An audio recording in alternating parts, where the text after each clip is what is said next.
Hi రా. ఏంటి పిలిచిన వాళ్ళు కూడా? ఒరే నిన్నేరా. ఏంటి ఏమైంది? ఇప్పటికి 3 times పిలిచాను హాయ్ రా అని. నాకున్న స్ట్రెస్కి యాంగ్జైటీ లెవెల్కి డిప్రెషన్లోకి వెళ్ళిపోతున్నా. ఆఫీస్లోకి వెళ్తేనే వర్క్ స్ట్రెస్, బయటకు వెళ్తేనే ట్రాఫిక్ స్ట్రెస్. ఓడి అమ్మ నువ్వు అమ్మకి చెప్పనంటే ఓడి చెప్తా. ఏంట్రా? ఒక అమ్మాయి వల్ల అయితే బీభత్సంగా స్ట్రెస్. లవ్వా?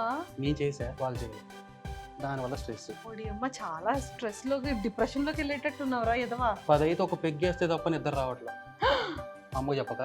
సరే నీకు చాలా డిప్రెషన్, చాలా స్ట్రెస్, చాలా యాంగ్జైటీ ఇవన్నీ ఇష్యూస్ ఉన్నాయి కదా? ఆబ్వియస్లీ ఉన్నాయి. సరే నీకు ఒక సూపర్ మెడిసిన్ ఇస్తాను రా. మెడిసిన్ కాదు రోయ్, ఒక సూపర్ ఇది ఇస్తా నీకు. నా కోసం మా అక్క బాగా ఆలోచించి ఒక బ్రాండ్ తెచ్చి ఉంటాం. రే కళ్ళు మూసుకో, ఓపెన్ జస్ట్ నీ చెయ్యి చూపించు చాలంతే. బ్రాండ్ ఏదైనా ఓకే. అంతే అంటావా? వారం సరికా మన ఇంట్లో చిన్నపిల్లలు ఎవరు లేరుగా. నువ్వే జస్ట్ ఇది తిను, 35 to 40 minutesలోని నీకున్న స్ట్రెస్, నీకున్న యాంగ్జైటీ, నీకున్న టెన్షన్స్ మొత్తం అన్నీ ఇలా వెళ్ళిపోతాయి. ఈ ఒక్క చాక్లెట్ వల్ల ఆఫీస్ స్ట్రెస్, అమ్మాయి స్ట్రెస్, యాంగ్జైటీ లెవెల్స్ ఇన్ని పోతాయా? మరి ఏమనుకుంటున్నావు?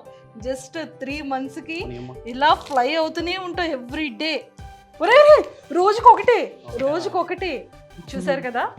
జస్ట్ ఎలాంటి స్ట్రెస్ లెవెల్స్ ఉన్నా, ఎలాంటి యాంగ్జైటీ ఇష్యూస్ ఉన్నా, ఎలాంటి డిప్రెషన్లోకి వెళ్ళిపోతున్నారు అనిపించినా జస్ట్ ఓన్లీ 1 gum వాడండి, స్ట్రెస్ లెవెల్స్ని పోగొట్టుకోండి.